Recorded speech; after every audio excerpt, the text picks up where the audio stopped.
The rest of you, we're going right back where we've been for the last 4 or 5 weeks, Ephesians 6.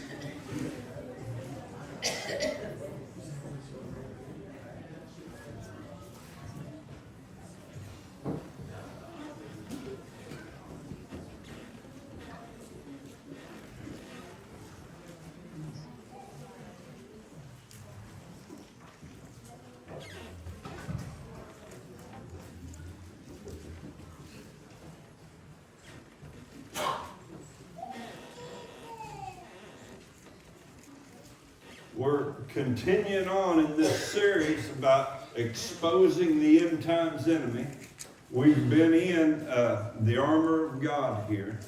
And today we're going to be looking at the shoes prepared for the gospel of peace. And I'll tell you what, if you've got peace in your family, you've got it all. If you don't have peace in your family, you don't have anything. I used to work this old carpenter, and this one of my boys, he had the best stuff. Whatever the job was, he had the best stuff. So anytime I'd bring some of my stuff on the job, maybe I just bought something and I was proud of it. And if it wasn't up to snuff, and none of my stuff ever was, he'd kind of look at it, kind of wrinkle his nose at it and say, well, you ain't got much there. Well, if you don't have peace, you ain't got much there. So if you're opened up to Ephesians chapter 6, we always start at verse 10 there. And he says, finally, my brethren, be strong in the Lord and in the power of his might. Put on the whole armor of God, that you may be able to stand against the wiles of the devil. For we do not wrestle against flesh and blood, but against principalities, against powers, against the rulers of the darkness of this age, against spiritual hosts of wickedness in the heavenly places. Therefore, take up the whole armor of God, that you may be able to withstand in the evil day. Now, I'm going to stop for a minute. We've been reading this every week, but in case any of you is wondering, what's the evil day? What are we talking about when we talk about the evil day? The evil day is it might be a day like any other day. I mean, you got up and you had your breakfast and you looked outside and thought, well, it's pretty outside. It'd be a good day to do this or do that. And it's just any other day. And before you got halfway through it, all hell broke loose on you. You wasn't expecting it. It just jumped right out and right out in your face. That is the evil day. The devil, he don't ever call you and say, I'm going to attack you on Wednesday around 2 o'clock. That's why we have to be prepared, because you never know when it's going to come. It can come in the middle of the night with a phone call. It can come in the places you least expect it. Come in the places you feel the safest and most secure. And bam, that evil day hits you. So, he said, withstand in the evil day. Having done all to stand, stand therefore, having girded your waist with truth, having put on the breastplate of righteousness, and having, here we go, shod your feet with the preparation of the gospel of peace. Growing up in Fred Hall's house was a lot like growing up in a firehouse. Of course, he didn't ring no fire bell. He'd stick his head in the front door anytime he caught you in the house. He'd stick his head in the front door and he'd holler, Johnny, get your shoes on. And at that point, you had 2 seconds to have both your shoes on and be out the front door. He'd give you 1 second per shoe. Now, you never knew where you was going or what you was going to be doing, but whatever it was, you had to have shoes on. He never hollered for you to come out and sit around the pool and have a cool drink. And there weren't no pool anyway. So, I'm 61 years old now. Dad's been gone for several years. But you can ask Shelley, I still keep a pair of shoes right there by the back door, because if he hollers, I want to be prepared. I want to be ready to hit the door running. What Paul's telling us here in Ephesians 6, if you're a Christian, these spiritual battles can come at any time, and you better be ready. And you better have your shoes on. Those shoes are the gospel of peace. Because if you don't have them on in that evil day, you're going to go down like you've been hit in the head with a spud bar.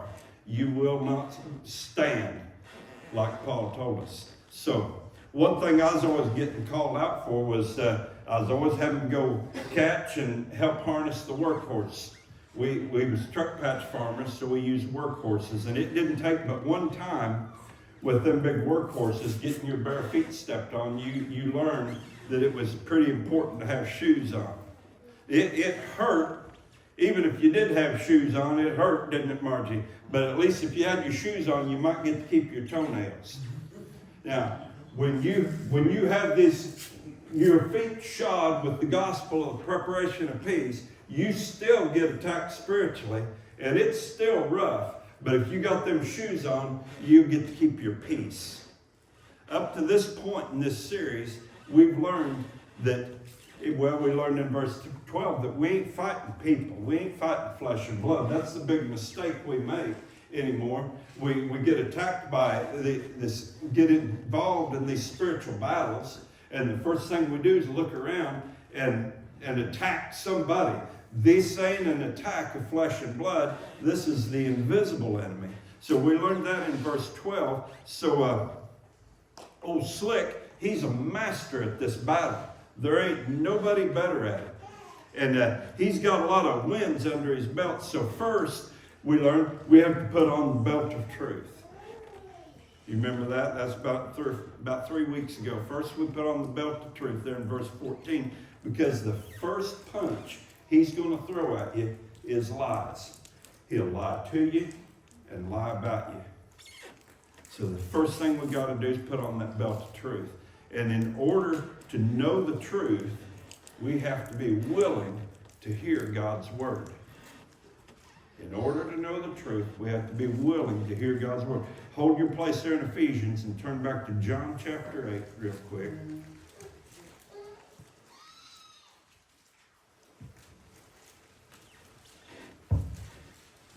You get to John chapter 8, roll down to verse 42, I believe.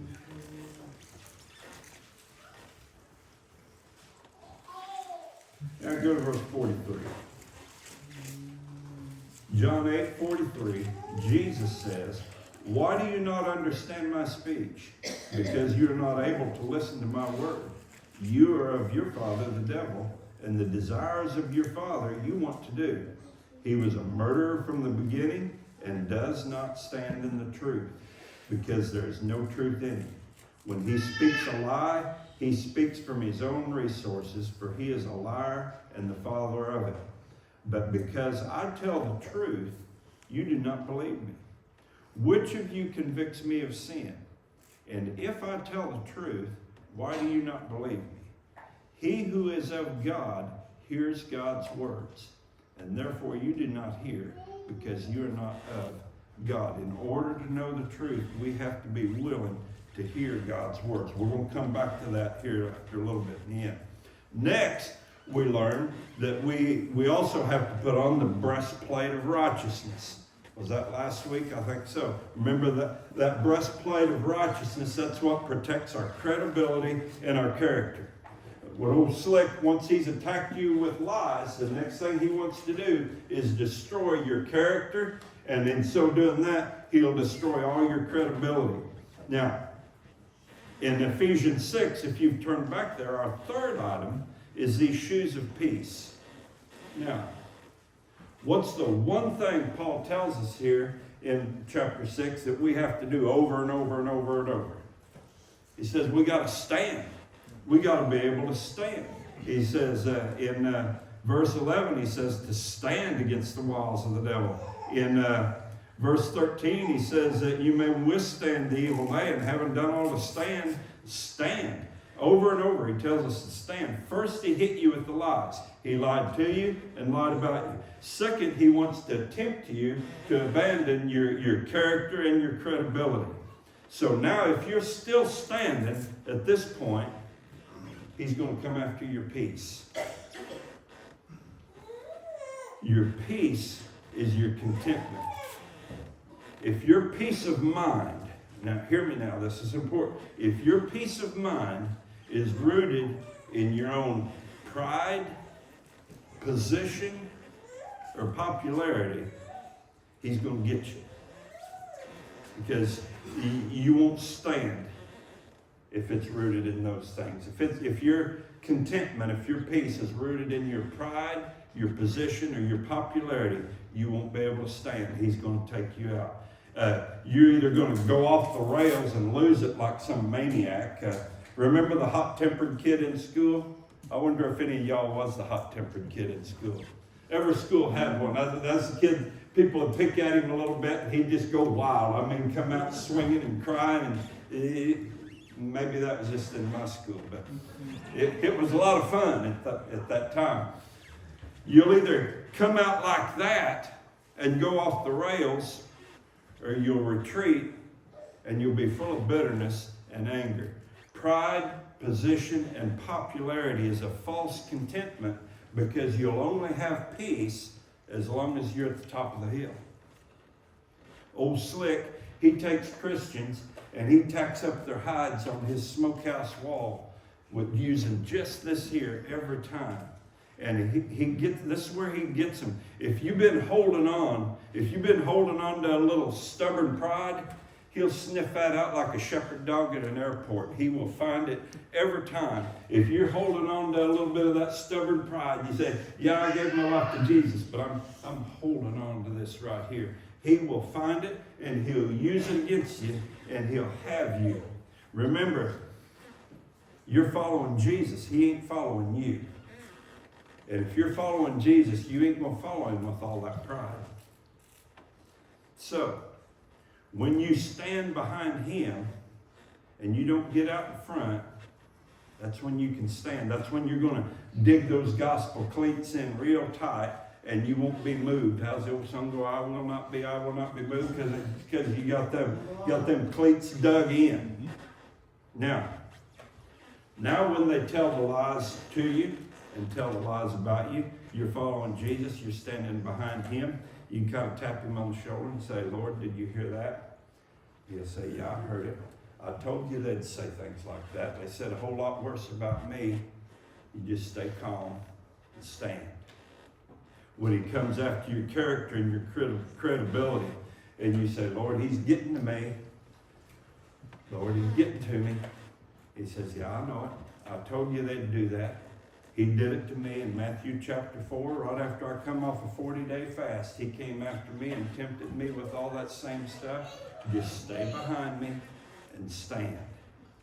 Right now in these end times, people that used to stand up for Jesus, they're either off the rails or they've disappeared because their peace wasn't coming from the right source, the gospel of Jesus Christ. The only way this works is if you can hear his voice. Remember what he said in John 8:47 just a little bit ago, a few minutes ago. He said, he who is of God hears God's words. If you cannot hear him, and sometimes it's hard to hear God for that roaring in your own ears. You know what I'm talking about? You ever get that roaring in your own ears when you're fixing to lose it?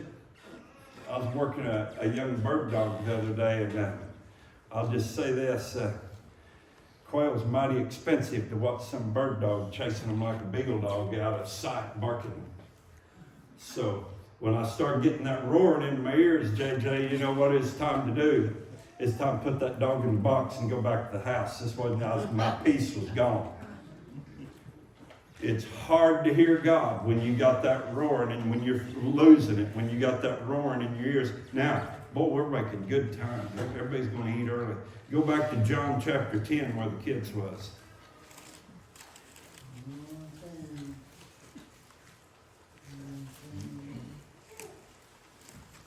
John chapter 10, verse 27, I believe.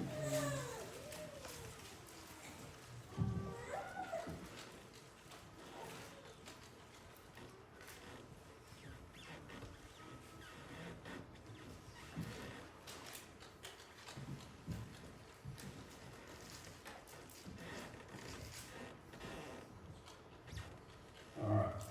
Verse 27, we're right back here where we was at with the kids a while ago. Jesus said, my sheep hear my voice. I know them, and they follow me. And I give them eternal life, that they shall never perish, neither shall anyone snatch them out of my hand. My Father who has given them to me is greater than all, and no one is able to snatch them out of my Father's hand. I and my Father are one. Now, in verse 27, we'll have a little open book test there. In verse 27, what's the qualifier for belonging to him? Hearing his voice and following him, right? Hearing his voice and following him. Now, that's going to be your reference point. Now, some of you's heard this story again, but it's the only way I know how to get this through. Back when I was 16 years old, I had one of the best coon dogs in the country. And I had this idea that if I could get a female that was just as good as him, I could breed them, raise some pups, I'd make more money than them Rockefeller boys. So I had a plan, I had a purpose, I had a goal. So I did my research, and way off down in Arkansas, there's this old boy raising these Walker pups as Spring Creek Rock bred. So I give him a call on the telephone. Yes, sir, I want one of them pups. We make a day, I'm headed down there. So I drove way off down in Boone Tooley, Arkansas, took every dime I had. I mean, wiped out my hay hauling money, my strawberry picking money, my wood cutting money, all of it, and sacrificed it for one blooming pup. Did that make her mine? No. Remember the qualifier? No, that didn't make her mine. I get her home, and I built her the best dog house an unskilled teenager can build. And I stuffed it full of hay. It was the nicest dog house on the place. Boy, I put it over under a shade tree, had her staked out there. Is that my dog? No. I bought her the best dog food money could buy. I wasn't feeding her that old bingo Dad bought that's full of that filler, man. I was going to the feed store. I was getting the good stuff. I was high dollar dog food. When I could afford it, I even bought her some canned dog food. Did that make her my dog? No. I took her to the vet. I mean, everybody's got a dog at the vet nowadays. Back in the 70s, vets didn't know what a dog was. Dog just had to get over it. I took this dog to the vet. I got all of her shots. She's the only dog in McDonald County that had any shots. She got all of her shots. She got wormer. I took good care of her. Did that make her my dog? No. I put training into this dog. I was out catching coons and putting them in cages, so I'd have caged coons. This dog had the most extensive training any dog ever got. All summer long, out there with the copperhead snakes and the seed ticks and spider webs, working this pup. I had big plans for her life. Did that make her my dog? Finally, I love this dog. I'd have kept her in the house if Mom would have let me. This dog, I just head over heels for this dog. Boy, she's pretty. Big old saddleback Walker dog. I love that pup. Did that make her my dog? No. So fall comes along. She's a little over a year old. All this is coming down now, right? This is where the rubber meets the road. I load her up one night. It's about 50 degrees, just right, good dark night. And I got her in the back of the truck, and I drive back behind the house, back in there by the creek, and turn her out, and boy, it ain't 10 minutes. Wham, boy, she strikes. Ooh, she's gonna have one treat here just in a minute. And I'm whooping to her, yeah. Her name was Rocky. Come on, Rocky. Woo! Get after him, boy. She's just packing the mail. Trouble was, she didn't treat nothing, kids. She just kept right on going. I mean, she's going west. She's after a stinking deer. So I jump in the pickup, I'm fishtailing, throwing gravel everywhere, and hit the road, get over by Archytown. That's what Spring Flood Road is what y'all call it. We call it Archytown. I come flying down the road there to lock up my brakes, throwed it in the park, jumped out, and she's already crossing the road. I jump over the fence and I'm chasing her across this field. Rocket, Rocket, come here. Rocket, come here. I couldn't catch her. I didn't call her Rocket for nothing. I mean, this dog's fast. She run off and left me. Jumped back in the truck, going down Fiddler's Ridge all the way down to Cattle Guards. I'm going to catch her now. I come flying in there. She's already out in the timber, and I'm running through the woods. Rocket, I'm right behind her, just reaching like that. Rocket, Rocket, come here. And I can't reach her, Dean, and she got over the hill, across the hollow, heading in towards Buffalo. I get down there on the highway, I can't even hear her now. I don't know where she's at. All night long, I saw the sun come up the next morning, driving up and down the roads, standing on the cab of my pickup. Rocket, Rocket, here, come on, Rocket, come here. All night long. I finally had to go home, change, and go to school. I get out of school that evening. I'm down there. I'm knocking on every door in the country. Have you seen this dog? Have you seen this dog? Nobody's seen the dog. Wednesday, I come home from school, and Mom's waiting for me there on the porch, and she told me so-and-so called, lives down there on Y Highway. He said there's a dog down there in the ditch. He thought it might be yours. You'd stopped down there the other day. So I said, all right, I'll run down there. So I went down there and pulled in his driveway, and I got out and I'm walking down the ditch, and there lay Rocket, deader than Davy Crockett.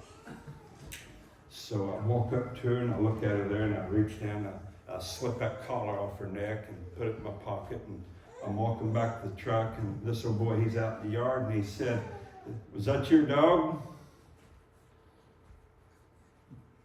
What did I tell him? Nope.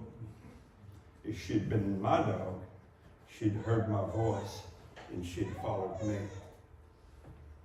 All that other stuff didn't matter.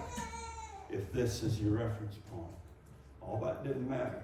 If she's my dog, she'd have heard my voice and she'd followed me. Now what's the point here? The point is, the world is full of stuff you can chase. Fun stuff, exciting stuff. And I'm not saying it's all bad. A lot of it's good.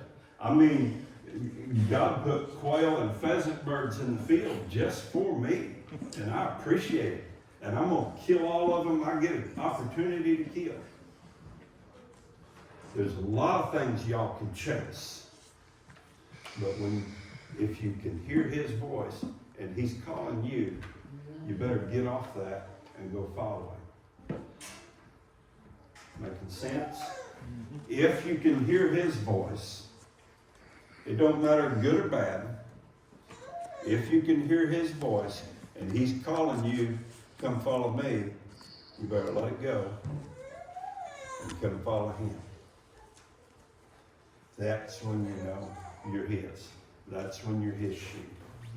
See, you wonder how does a person get saved? We're fixing to have an invitation. You wonder how does a person come to get saved? Well, during this invitation is your opportunity to respond to his voice, not mine. If I could get you saved, I can get you lost. It's not my voice. You don't hear it here. You hear it here. See,